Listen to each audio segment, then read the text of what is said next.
Peacock is streaming your favorite shows, movies, live sports, breaking news, exclusive originals, and every live WWE pay-per-view. It's The Office, Chris Lee Knows Best, and Peacock original shows like Punky Brewster. Peacock, watch for free, upgrade for more. Stream now at peacocktv.com.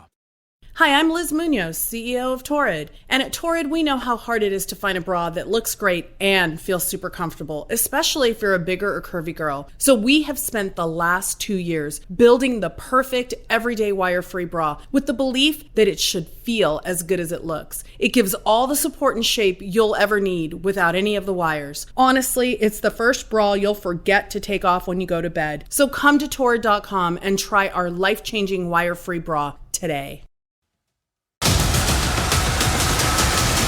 You are listening to the IFH Podcast Network. For more amazing filmmaking and screenwriting podcasts, just go to ifhpodcastnetwork.com. Welcome to the Bulletproof Screenwriting Podcast, episode number 127. I think we're all mentally ill. Those of us outside of the asylums only hide it a little bit better. Stephen King.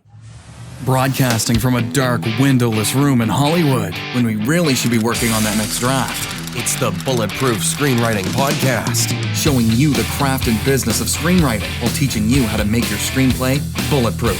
And here's your host, Alex Ferrari. Welcome to another episode of the Bulletproof Screenwriting Podcast. I am your humble host, Alex Ferrari. Now, today's show is sponsored by Bulletproof Script Coverage. Now, unlike other script coverage services, Bulletproof Script Coverage actually focuses on the kind of project you are and the goals of the project you are. So we actually break it down by 3 categories: micro budget, indie film market, and studio film. There's no reason to get coverage from a reader that's used to reading tentpole movies when your movie's going to be done for $100,000. And we wanted to focus on that at Bulletproof Script Coverage. Our readers have worked with Marvel Studios, CAA, WME, NBC, HBO, Disney, Scott Free, Warner Brothers, The Blacklist, and many, many more. So if you need your screenplay or TV script covered by professional readers, head on over to covermyscreenplay.com. And today's show is also sponsored by Indie Film Hustle's Filmmaker Process. We provide screenwriters with professional services to get their films or series packaged, funded, finished, and distributed. Some of the services we offer are pitch deck creation, film budgets and schedules, domestic and international sales estimates, legal contract templates, and consulting. If you're looking to package a screenplay or project, Filmmaker Process can help. Head over to www.filmmakerprocess.com. Now, guys, today on the show, we have writer, producer, and director Mick Garris. Now, you might know Nick from writing amazing 80s classics like Batteries Not Included, Critters 2, and The Fly 2. He's also known for writing another little film called Hocus Pocus, the most successful Halloween movie of all time, even more successful than the other Halloween movies. He has also been the director of the 90s classic Sleepwalkers, written by Stephen King, a short film by Michael Jackson called Ghosts, which he collaborated with the legendary Stan Winston and, of course, Michael Jackson.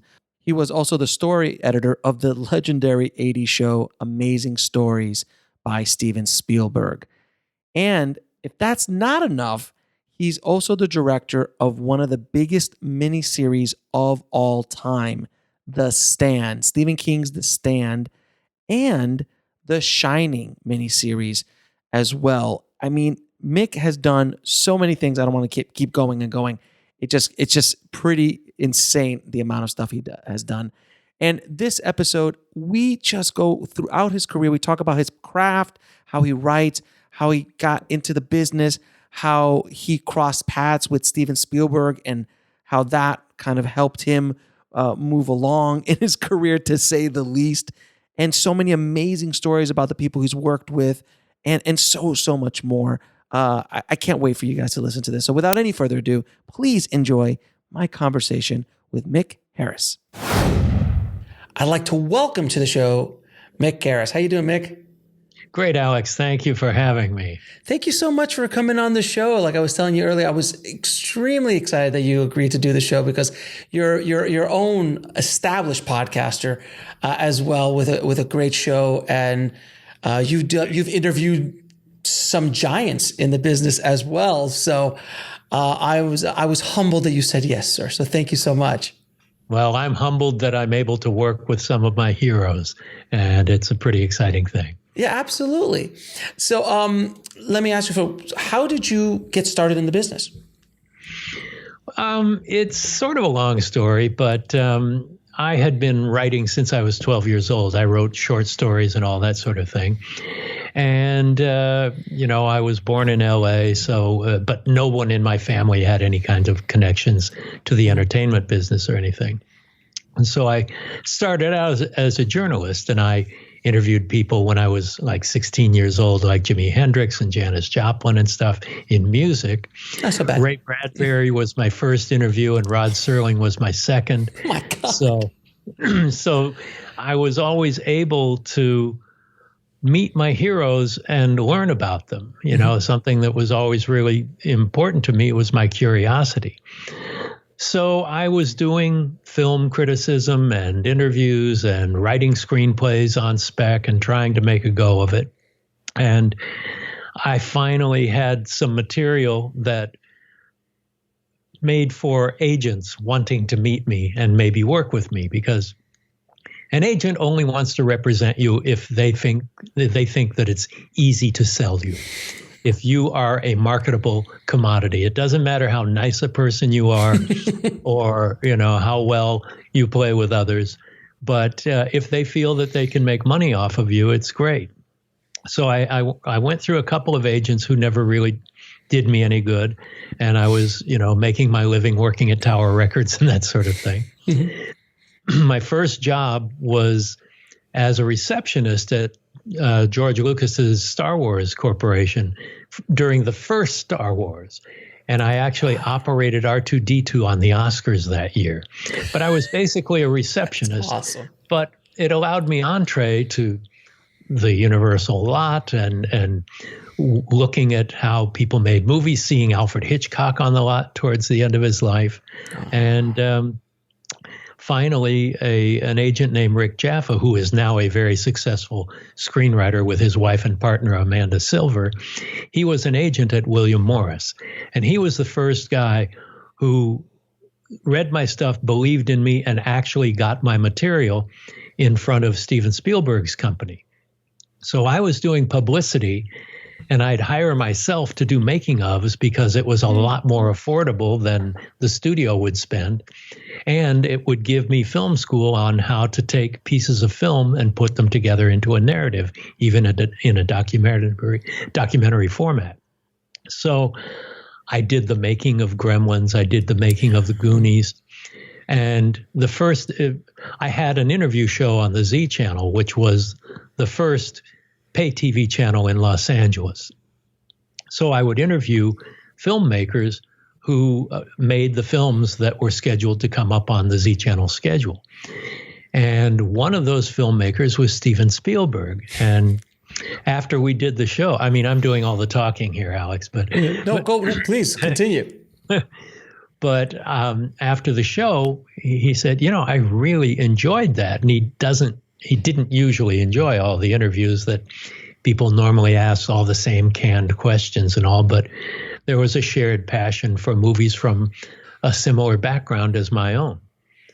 So when I was making the making of the Goonies on the first day of shooting in Astoria, Oregon, the cameraman was setting up the lighting and stuff to interview Steven for the documentary.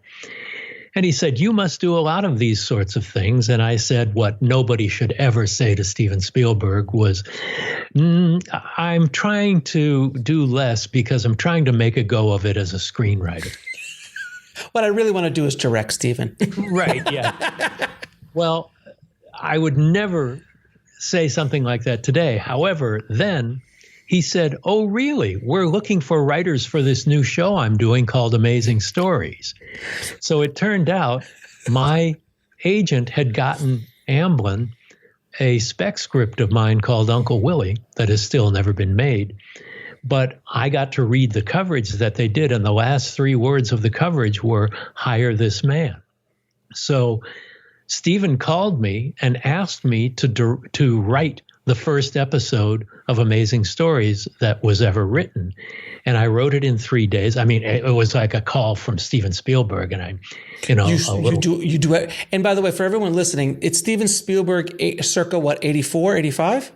This was in 1985. 85. So it's post E.T. and everything else he did prior to that. So he's already Steven Spielberg. He's been Steven Spielberg for quite some time. So it's like basically a god coming down from Mount Olympus and touching you on the shoulder and going, you now shall write. So, I mean, we get a phone call and I pick it up, and Steven Spielberg calling for Mick Garris. And I'm looking at my wife in our little cracker box house in the valley. Cynthia, it's Steven Spielberg. It's Steven. And then they asked me to write a screenplay based on one of his 2-paragraph story ideas for Amazing Stories. And I knocked it out in 3 days. And they read it and asked me to do another one. And then a day and a half into it, I'm only halfway through, and he and Kathy Kennedy called me to ask me if I would go on staff as the story editor. And I had never done anything like this before. And so suddenly I'm in a $100,000 a year job back in 1985 when I was on food stamps when I got that job. Oh my God. So it's a convoluted story, but that's how I got my first writing job. So, and again, not a bad first job. I would say not. As first jobs go, not too shabby. So, by the way, I was obsessed with Amazing Stories when it came out. My favorite one, I still remember it to this day. I mean, obviously the Kevin Costner one was fantastic, which I think was the first episode, wasn't it? Steven directed that one. That was the second season, the first episode. That one, and I remember the train. I think the train. He did both of those, yeah. Right, I remember those two. But my favorite Amazing Story, besides when Santa got arrested, which was fantastic, was the episode where the kid had the goo that you poured it on a picture, and the picture came to life, and he was like a horny college kid, and he just was trying to get this girl, and then you would get half a girl or too big of a girl, and it was like trying to get it perfectly, and whoever kissed the girl first, it was theirs forever. It was just obviously because it was such a dream for any adolescent. Definitely, and for some adults, obviously. And I love the ending of that. I'll never forget it. Sorry, spoiler alert for everybody, but it just spills onto a Fangora magazine or something like that, and it just fades to black. I was like, that's amazing. But I remember that show so well. I guess, that experience, it must have, starting at that level must have, I didn't say jaded you, but you understood later on that it's not all like that. Like that was kind of like the red carpet. Right. But I was also 33 years old when it happened. So I had been writing for years and years and years. Like I said, since I was 12 years old is when I first seriously started writing. And so I've never gotten jaded about it. Good. The excitement of being able to do what you dream of doing. A lot of people get spoiled by it and expect their lives to continue to be at the top of the heap. I'm always concerned that I'm going to fuck it up.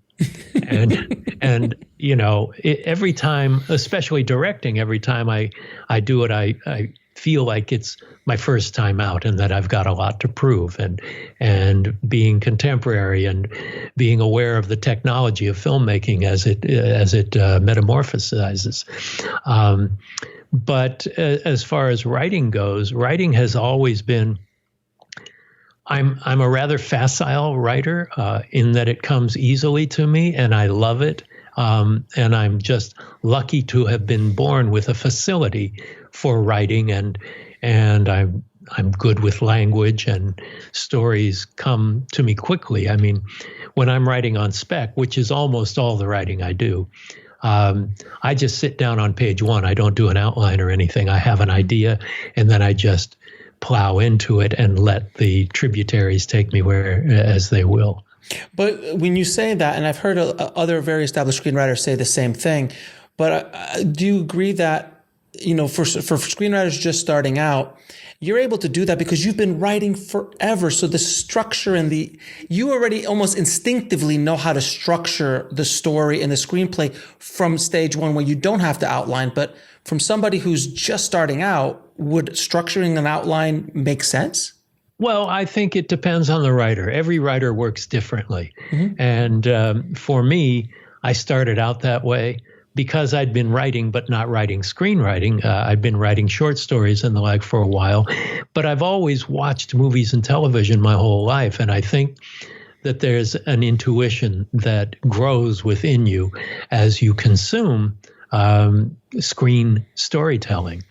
So when you're writing on assignment, you have to do those steps. You do a treatment, and then you do an outline, and then you do a draft, and then because every step of the way, you're going to get interference from the studio executives, from the director, if you're not the director, and all of those sorts of things. So every way is valid. For me, I used to think, wouldn't it be great if I took 6 months to write a script? Think how good it would be. And for me, if I took 6 months to write a script, that means I'm having trouble, and it's labor. It's not coming out like the magic. It's not storytelling. It's a job. And so I am lucky to be able to write quickly and fairly simply. But again, on the jobs where it's an assignment, then you have to take each step at a time. And then it's never your own unfiltered storytelling. You're going through the hands of a lot of other people. Now, do you start with plot or with character? Like when you sit down, do you already have a plot in your head, or are you starting with a character and it's like, let's see where this guy or this gal's adventure goes? Well, it's kind of half and half. I'll usually start with a character, and of course, every character you write. I tend to write my fiction. Even I write books as well. A lot of my fiction is written in the first person, and when you're writing a screenplay, every character is the first person. So there's always some facet of who the writer is, or who he or she imagines he is or would like to be. It's just a matter of empathy. And usually I'll have an idea of a character who is somewhat thwarted in his life, whether it's romantically or ambitions. There's a roadblock. And that roadblock is part of what the story is. And then I'll take a combination of who that character is and why his quest is not an easy one. Now, when you said earlier that you shot a lot of making of documentaries of films like The Thing and Goonies and is it Gremlins as well? Gremlins, yeah. So you're on the set with, a rogues gallery of some of the most amazing directors of their generations. What were some of the biggest lessons you learned from just being there and watching their process day in and because as a making of, you're there every day shooting what's going on? If you're lucky. With the budgets we had, I was there for a couple of days or a few days out of the production schedule. Mm-hmm. But surprisingly, the thing I learned most is how much of the movie is directed off the set. The conversations with the production designer, with the DP, with the actors, all of those things, you're really seeing almost the finished product when you are on the set and watching them work. That said, watching how a director elicits a performance from an actor, the lighting has already been planned out. The shots in general have been planned out depending on what the director's style is. But the job of a director is to communicate. And a writer doesn't have to be very communicative. They're very different disciplines. A writer is monastic and onanistic in a way, whereas a director is confronted with being a social animal. He has to be able to communicate, not only communicate what the overall movie is so that each department head and each actor isn't making a different movie choice, but to be able to instill enthusiasm and confidence and excitement that they're doing something special. and to be encouraging people, whether they're cast or crew, to do their best work because they're going to make something really special together. And you know, there are directors who are directors because they enjoy being autocratic. They like to be the boss, and they like to throw their weight around. Nobody's going to do their best work for somebody who yells at them. You get their best work by being a teammate and somebody who encourages the best ideas from every department. Even if it's craft services, somebody from craft services has a good idea, I'll take it, you know? Yeah, absolutely. Now, your first, is this your first feature or one of your first features that you wrote was called Batteries Not Included, which yes. I have an absurd love for because I remember it. I remembered it, and everyone listening, please forgive me, back in my video store days when I was there renting it out and recommending it to people. And it was a Steven Spielberg produced film, if I remember. Yeah. But you also co-wrote that with another, he's done okay for himself, Brad Bird as well. So how was it like coming up with that? It was very cute. It was just adorable. It's just like an adorable film. Yeah. Well, it's what Spielberg was known for in the day. So that story was originally an Amazing Stories episode called Gramps and Grammy and Company. The idea was Steven's. He wrote out a paragraph or two. And then I wrote a screenplay for the TV show. And then he changed his mind and said, I think this idea is big enough for a feature film. So I wrote the feature film script. I wrote 2 or 3 drafts. And then when Steven brought in Matthew Robbins to direct, Matthew Robbins brought in Brad Bird, with whom he had written before. In fact, the first script I wrote for Amazing Stories was The Magnet Kid, and Matthew Robbins directed that, and he brought in Brad Bird. So I didn't write with Matthew or Brad. Mm-hmm. As you know, when it's a writing team, there's an ampersand between your names. Mm-hmm. And if you're writing and rewriting somebody, there's an and between your names. And I've been lucky enough to be the first writer on virtually every movie that I'm a screenwriter and not a director on. So, yeah, it was very much Steven's idea. And Matthew Robbins had co-written Steven's first movie, The Sugarland Express. Mm-hmm. And so he felt very, very beholden to him and gave Matthew an opportunity to do a big Hollywood studio picture, which worked out really well for him. But, yeah, it started and ended with Steven Spielberg, as it always does. I mean, I've had the pleasure of speaking to some amazing filmmakers and writers on this show, and I cannot, and I say this all the time, I cannot believe the Spielberg touch. He has touched so many careers of filmmakers. I had John Lee Hancock on, I had Kevin Reynolds on, and they were telling me something like, I had no idea that Spielberg was the one that kind of cracked the door open for them. And he's done that for so many people around this business. It's remarkable. It truly, truly is. It's kind of what he wanted to do with Amazing Stories. Yes, get Martin Scorsese and Clint Eastwood and, mucky muck directors. But he also gave first-time opportunities to people like me and Todd Holland and Leslie Linka Glatter and Kevin Reynolds, directed one of the episodes. Mm-hmm. So he really wanted it to be kind of a flower box for new blooming directors. And it was an opportunity you don't often get. Yeah, and it just never ceases to amaze me, the influence that Steven has had on Hollywood history, not only from himself, but the opportunities he's given to so many people along the way. It's been pretty remarkable. Now, he's a very generous guy. Yeah, and I've had out of all my on-air and off-air conversations about Steven Spielberg, because some of the best conversations I have are off-air. Don't tell your audience that. Yeah, I mean, no, of course, obviously, all the good stuff's here, sir. What do we say?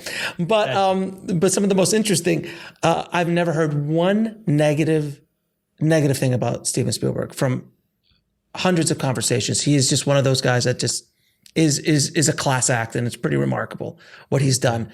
Now, I have to say that I think it was your first directorial film, Critters 2. Now, the timeless classic. The timeless classic. So obviously, there were questions left over from Critters 1 that needed to be addressed in a sequel, obviously. It was an absolutely necessary sequel that the world could not have lived without until it came out. And opening night, I went to my local theater in Universal City, and there were 3 people in the audience. So how did you, I mean, listen, I remember Critters 2. I remember Critters. It was obviously after Gremlins, so it was kind of like a spin-off of Gremlins. And there was to be charitable, it was a spin-off. It's actually to be fair, there was one that was even a little bit more Ghoulies, was even actually a little less connected to the original material. That's for sure. There's Spookies, there's Ghoulies, there's all kinds of little creature movies out there. After Gremlins, yeah. But it was your first shot directing, really, wasn't it? Well, I directed an episode of Amazing Stories. Right. And before that, I wrote and directed a Disney TV movie, which was my very first, a 1-hour movie called Fuzz Bucket. Mm-hmm. That was a story that Stephen rejected for Amazing Stories. Fair enough. But Critters it was a sequel. It was, it had a decent budget, if I remember. Well, for what we were doing, the original Critters was much better than anybody expected it to be. It was a $2 million movie, which for a little indie, little creature movie was not insubstantial. And it was mildly successful at the box office, but made most of its money on home video. And so they decided, well, time for Critters 2. And I think the reason I was hired, and Bob Shea, who was the head of New Line, gave me the opportunity to do this, for which I will always be indebted. But David Toohey had written a script, and he was very happy where it was. Bob Shea felt that it needed more. And rather than just hire another writer, the idea was to hire a writer-director. So it would be a much easier game to actually have the shooting script done by the director. And I believe that because Critters was very Spielbergian in the first movie, and even more so in the second, that they wanted an associate of Steven Spielberg, so maybe some of his pixie dust would rub off on the project. And because stylistically, I absolutely was influenced by Steven Spielberg and Joe Dante in the making of Critters 2, and by Warner Brothers cartoons and all those things. But the idea of Norman Rockwell Goes to Hell is something that fits very, very well into the Spielberg canon. And I think that's what they were looking for at New Line. It was a PG-13. It wasn't an R-rated horror movie. And, we got away with one naked lady and some critter violence that wasn't too incendiary. But yeah, it was an opportunity to be both writer and director. And it was on a scale that I thought was so manageable. However, it was special effects, kids, animals, a big cast. The trifecta. Yeah, action scenes, all this on a $4 million budget. And with that $4 million, we built the town. We did all kinds of amazing things. So we got a lot of bang for the buck. But, Gremlins was made for $10 million. And Gremlins 2 was made for $60 million. So was it $60 million that Gremlins 2 cost? I think so. Holy cow, that's a lot for that time period. It definitely is. But it came well after the first one. So it was, yeah. Wow, that's remarkable. Now, after Critters 2, you jumped onto another sequel, writing from another successful first film, The Fly, which is arguably a classic at this point. And I would say so. Yeah, I love that film with a passion. Oh my God! And I mean Jeff Goldblum, and that kind of made Jeff Goldblum like that. Jeff had been acting for a while, but I remember when that came out, everybody was talking about The Fly. It was like the first time in his Cronenberg and, in his element. Oh, it was fantastic. Then of course you get the daunting task of writing the sequel to a very successful, loved film. How did you approach writing a sequel to such a hit? Very differently than what you see in the movie that was made.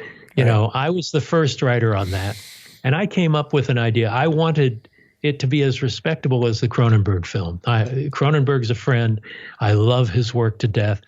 And the depth and intelligence and humanity of that movie was something you rarely get in a genre film, especially a monster movie, which when you come down to it, that's what it is. But it's so much more than that. It's a romance. It's an impossible romance, which is a theme I really like and return to time and again in my own work, fiction and film work.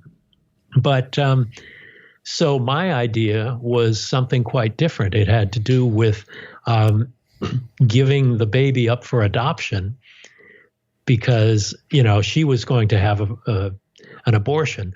But the original idea was that it would be an evangelistic group that takes the baby from her, as they do with other young mothers who don't want to abort, give it a good Christian household, but they are training it and all these other children in the way that in the Soviet Union, in Russia in the 30s, they did lots of experiments where they would exercise children mentally and physically to be far beyond the powers of mortal men and women. They would develop their psychic abilities. They would give them Olympic training from toddlerhood on so that they would become superheroes, basically, in reality.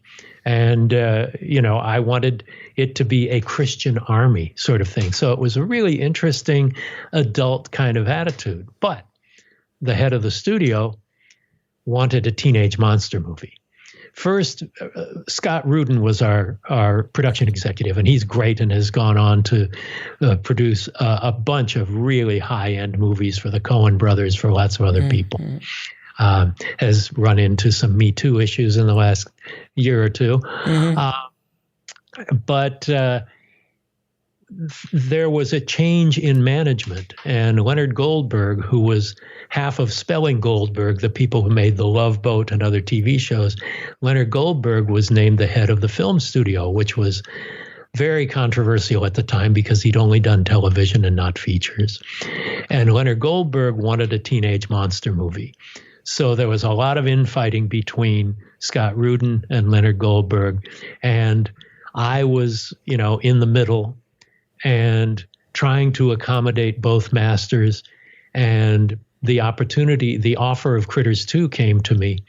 And so I had to leave the project of Fly 2, which was in the middle of all those problems. Then Frank Darabont inherited all of those problems. Frank Darabont was the second writer, and then Jim and Ken Wheat, who had done Young Indiana Jones and some other things. They were the final writers on it. So it changed quite a bit from where I was and where it ended up. Yeah, and Frank did okay as well. I think Frank. He's done all right. He's done. I think he's written a couple other things. I'm not sure what, but he's done one or two other things as well. Now, another film that you directed, which you didn't write, but you directed, and arguably was one of my favorite films growing up in the horror genre, was Sleepwalkers. I absolutely adored Sleepwalkers, and not just because it was just a cool. I was in high school probably when that came out, so I'm dating myself, but I was probably around high school time when that came out, and I had the largest crush in the world on Madge and Mick. I mean, you're not alone. It wasn't just me, I'm sure. But I mean, holy cow, she was amazing. I just adored her.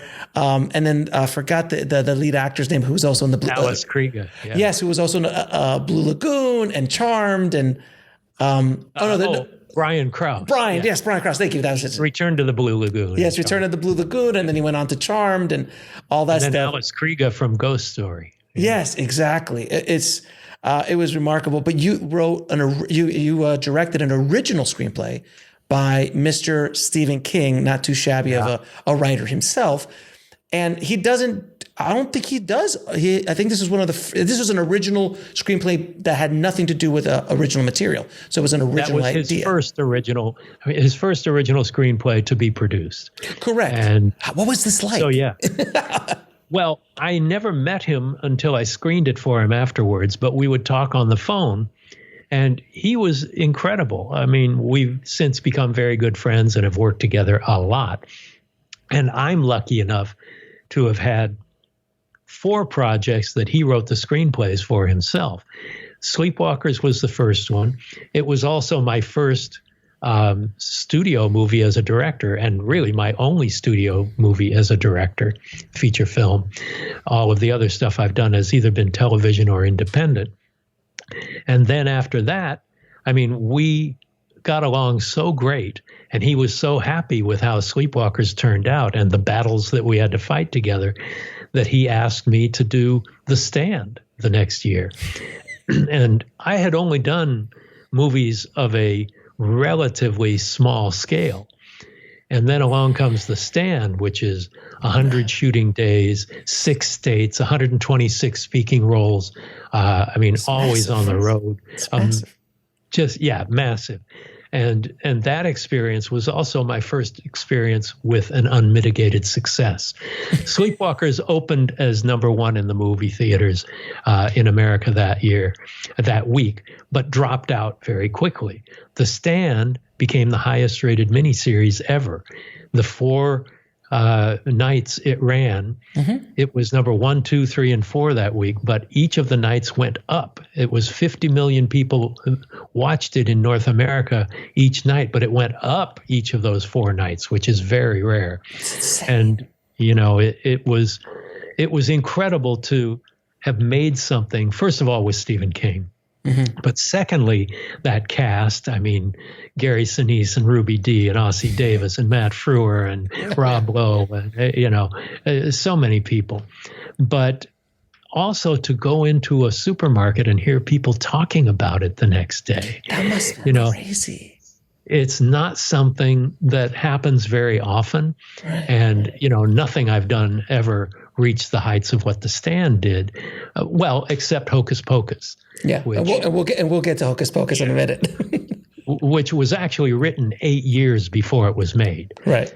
My draft, anyway. There are 11 other people on it after me, but we'll get to that. Yes. But to have your work talked about when nobody knows that I was the guy who directed it, right, and I'm standing in a supermarket line listening to people talking about how much they enjoyed it is an experience that is so odd and wonderful and thrilling.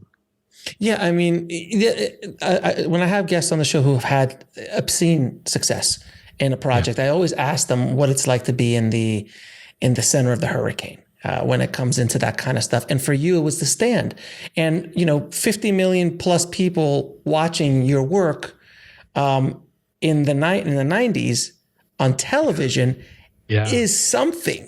It is a major deal. It was in the zeitgeist. It was in the zeitgeist, wasn't it? It was and still is. You know, people still talk about it with the remake having just been done last year. It's amazing. And yet, because it happened on television, probably more people saw it than anybody saw any movie in the theater. But it's television, it's immediate, and then it's gone. It comes back on home video, but it's gone. So Spielberg wanted King and myself to do a movie with him together that King wrote called Rose Red, which became a miniseries later when King and Spielberg couldn't agree on the direction it went. There was an 800-pound gorilla on each side. I was about to say it's 2 juggernauts. And the 50-pound chimp in the middle. Wearing a banana suit, yes. Yeah, exactly.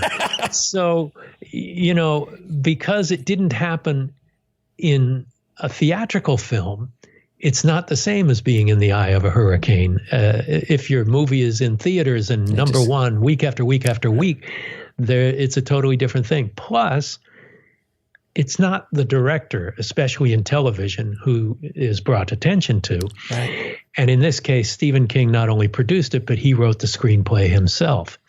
And so I've always been under the wing of either Steven Spielberg or Stephen King or any other Steves you can think of, but which is fine. But it doesn't bring attention to the person who's not the famous person on board. And, you know, I'm happy to be a guy behind the camera anyway. But career moves, you know, this Rose Red project never happened. So I didn't direct for another 3 years after having directed this massive success. So that's insane. That's insane. But to be fair, you know, being under the wing of either Stephen King or Steven Spielberg, not a bad place to be. And I wouldn't change it for anything. I am the luckiest guy I can imagine. It is pretty remarkable. And I you know, so many people are trying to break into it's like larceny. We're trying to break into the business. It's always like, I got to hack in, I got to break in, I got to get through the back door. Like it's always something along those lines. Talking, and I'm sure you've come across this too, talking to the people you've had on your show, is things that happen. A lot of times it's just right place, right time kind of scenario. It's right place, right time. And all you could do is prepare. You were 33 when Steven showed up, but you had been preparing for that moment all your life, essentially. Yeah, it's not only right place and right time, but it's also the ability to deliver what people are looking for, right, and to be a person that people want to work with. Again, you know, if I were a producer looking for a screenwriter, and I had some egomaniac pitching me in my office and telling me how to do things and the like, no matter how good the story is, I don't know that I'd want to go through that process. But you know, it's the ability to deliver too. You know, I was very lucky in that at the time I was confronted with Steven Spielberg and I'm interviewing him on location for the Goonies. They were looking for something that I was capable of delivering, and that they saw at the same time my agent had sent to his people a spec script to read. And so while I'm in Astoria, Oregon, while Steven Spielberg is in Astoria, Oregon, someone in Universal City is typing up coverage saying they should hire this guy that he just spent time with. And, you know, the timing could not have been more fortuitous. And the good news was there was material to back it up that didn't come from me, but came from his development people saying, take a look at this guy. You should hire him. And I happened to be in front of him the day before he got that. Now, would you agree, you know, you've been in this business a long time. I've been in it over 25 plus years, you know, hacking away as well. I've told people the best advice I could give anybody trying to get into this business is don't be a dick. And I think that is a mantra that a lot of filmmakers and screenwriters don't understand. And you are a personification of it, because it was because of you being so, you know, you're able to work and connect with people like Steven that he hired you again and hired you again. If you were a dick on that first pilot that you were writing, the first episode you were writing, Kathy Kennedy and Steven wouldn't have called you up and like, hey, do you want to be a story editor? And if that experience wouldn't have gone well, there's no batteries not included, and your career could have gone on a completely different trajectory just by being, obviously you have to have talent and being able to provide the service that you said you can. Right. But that nice is really something that a lot of screenwriters they underestimate how important, because would you as a filmmaker and a producer work with someone who might be slightly less talented or experienced, but wonderful to work with, as opposed to a much more superior writer, but just a complete ass? Well, no, I'd probably write it myself. But it's a general comment. Yeah, but no, that's probably true. I mean, I'd much rather write with somebody if it's for me to direct, I'm going to write the last draft anyway. Sure. But yeah, you want to work with people who you respect their talents and their abilities, as well as being able to sit in a room and bounce ideas back and forth and have a good time doing it. You know, everything about making movies is incredibly difficult. And so the more fun you can have doing it, often it reflects. Now, it is often said that the hardest movies to make are the ones that come out the best. That's not really true. And you can feel the camaraderie of when a creative group is clicking with one another. But another thing about screenwriting is that spelling matters. It is literary. It's grammar. Yes, it's a blueprint. And the extreme example of that is Walter Hill's shooting script for Alien, which is just so spare and sparse and all. But also, if you're writing a screenplay, you're not just laying down a blueprint. And first of all, you're not telling a director how to direct his shots. That's not part of the job. Right. But you are engaging the reader in the same way you would engage the reader of a novel. You want the descriptions not only to just be guy goes in store, sneezes, buys a box of Kleenex. You want to embroider it with language that compels you.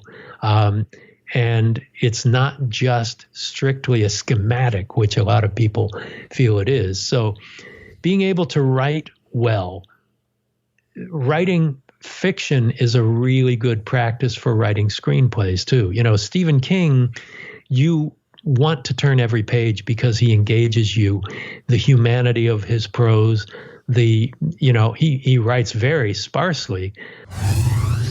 We'll be right back after a word from our sponsor.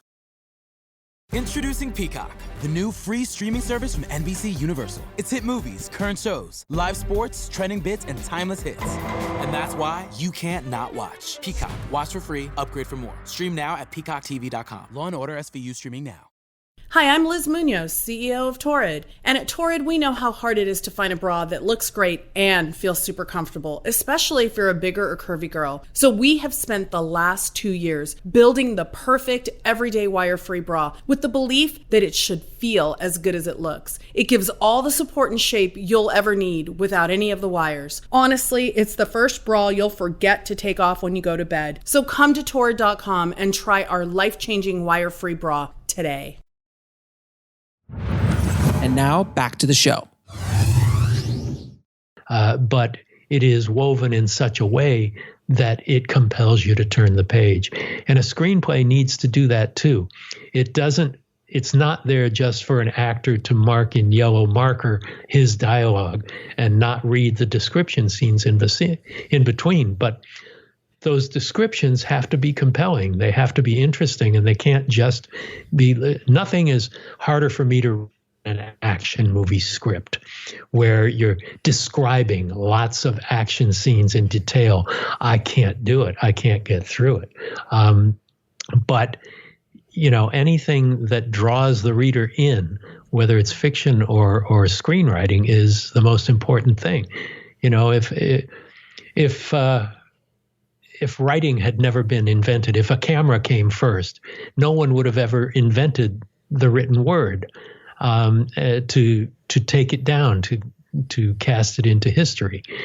But we have developed an ability to tell stories in engaging ways, and the use of words and grammar matters. If I'm reading a script and the first 5 pages have 42 typos and your are used improperly and things like that, I feel like I'm reading someone who is an amateur. Mm-hmm. And you want something that is more compelling than that. Yeah, and also I've heard it referred to as the sea of white.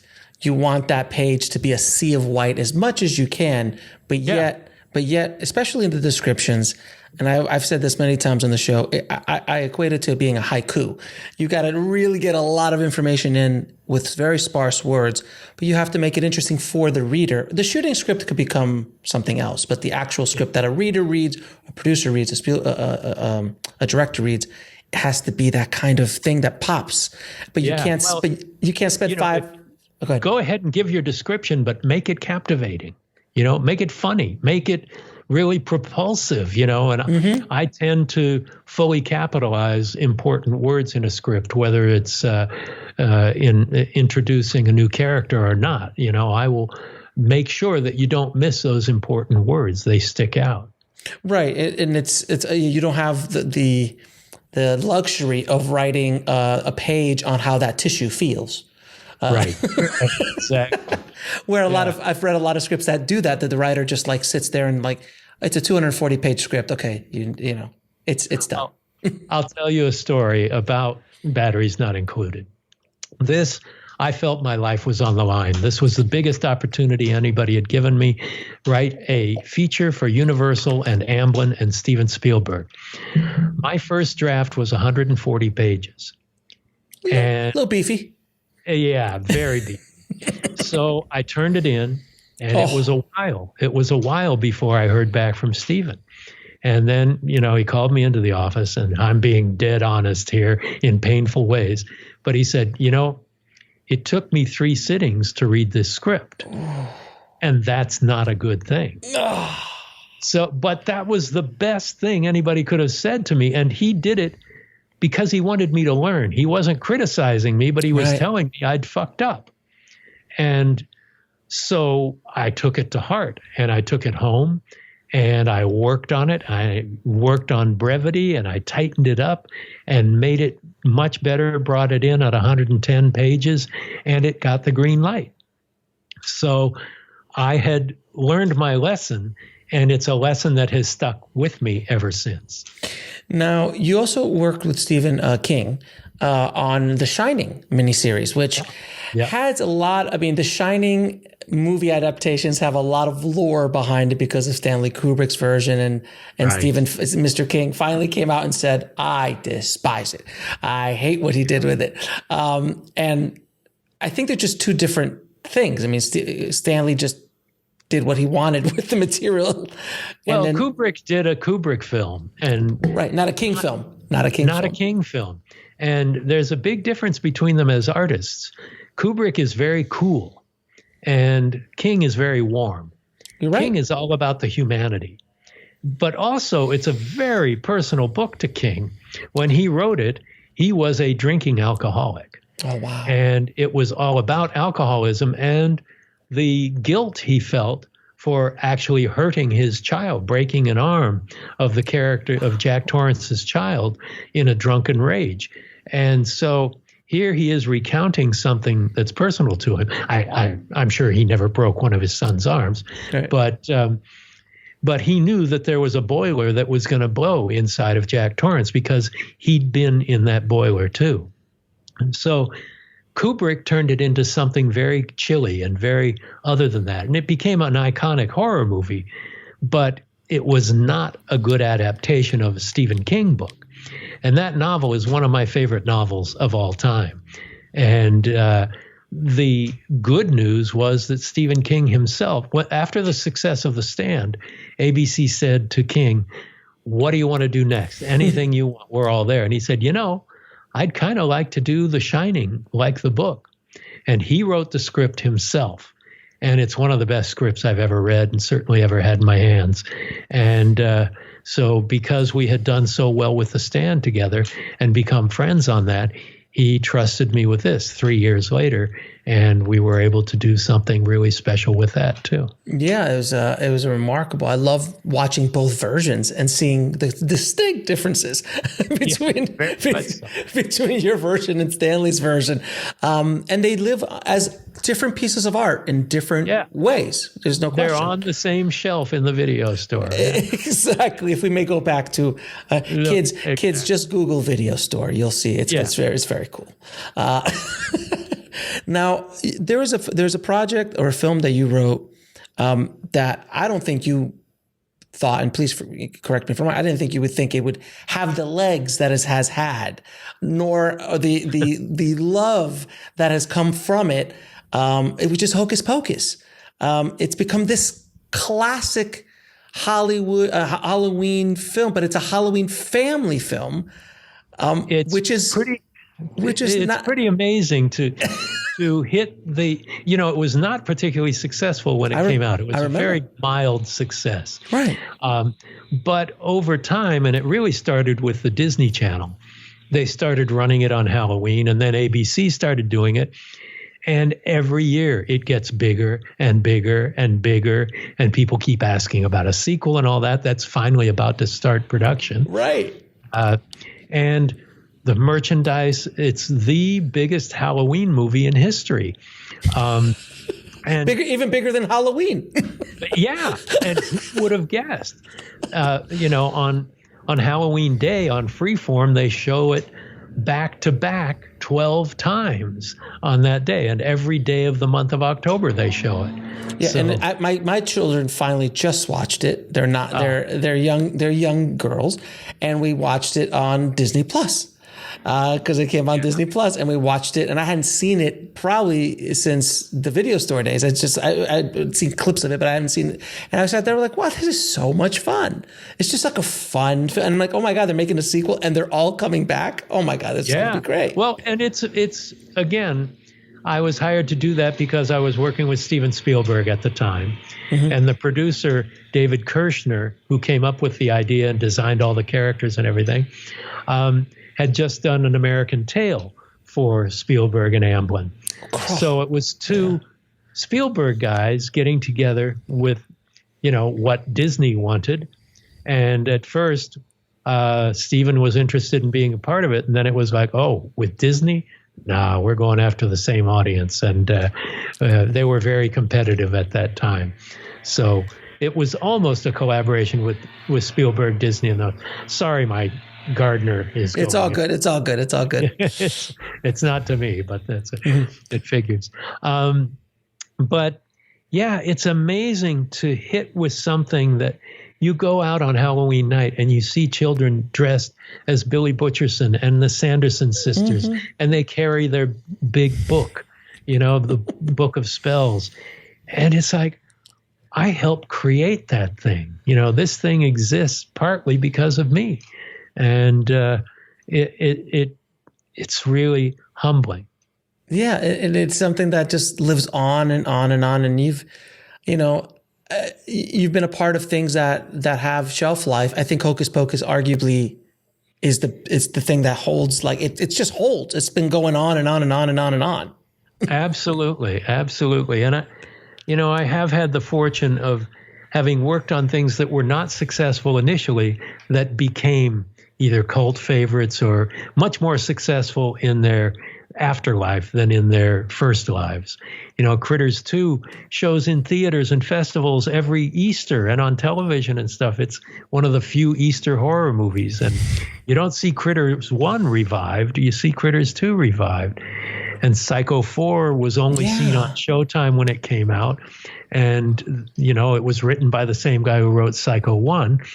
And, it has developed a love, and the stand huge, and it still maintains its power. And to be able to create something, popular culture is very much of its moment, and it's not meant to last forever.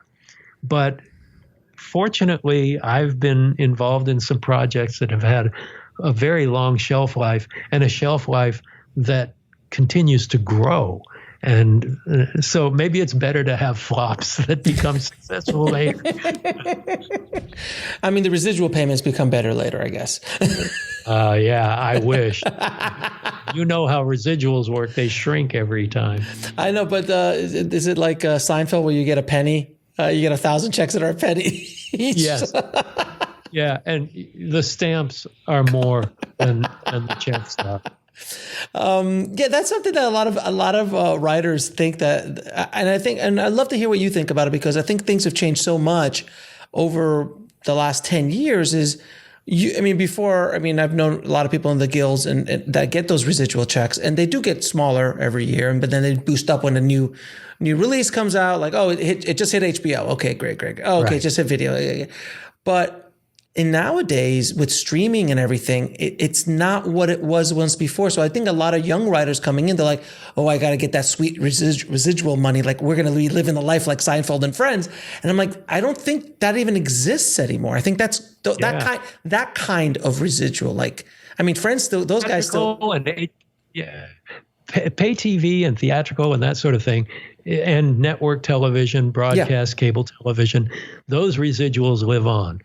But in streaming, Netflix doesn't pay residuals, even for their original programming.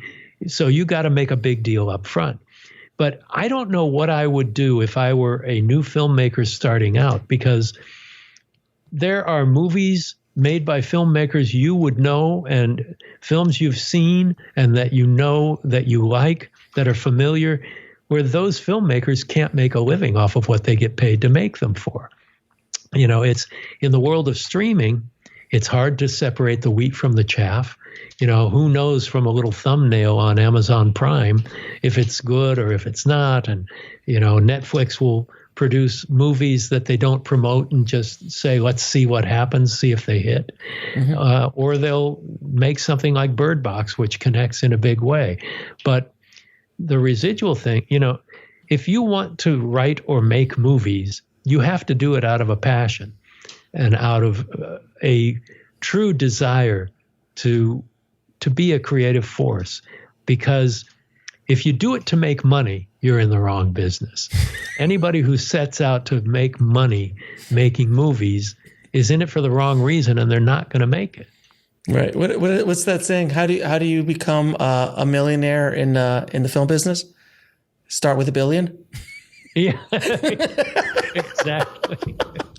It's so true, and I've had so many filmmakers over the years come to me like, well, yeah, you know, I'm going to make this money and that money. I'm like, honey, sir, this is you are so in the wrong. You know, like, do you run into this? I mean, I'm sure you've spoken to screenwriters, coming up screenwriters and filmmakers over the years. Do you see a lot of I call it the lottery ticket mentality, where they think the next movie is going to give them, you know, that they're going to get Steven Spielberg's eye and he's going to come down and do all this stuff, or it's going to hit Sundance, or it's going to get me an agent that's going to give me $1 million on my next spec or something. Do you see that mentality in people you run into? There's still enough of that happening that it's worth, you know, don't give up a dream. If you've been pounding your head against the wall for 20 years and have never sold a screenplay, chances are good that it may not happen, but then it might. You know, I've just reworked a movie that I wrote. I wrote a screenplay 30 years ago called Jimmy Miracle. And I've always thought it was the best movie idea I ever had. And Spielberg loved it at the time, but it wasn't a movie whose time had come. And it's a period picture. It takes place during the Depression. And so I thought maybe I'll write it as a novel. And I rewrite it now and then. But I came up with an idea on how to completely revamp it and keep all of the elements that made it exciting to me, but gave it new elements that made it even more exciting to me. And almost immediately, it's been optioned, and we're taking it out to the studios next week. So, you know, you got to keep at it as long as you can stand it.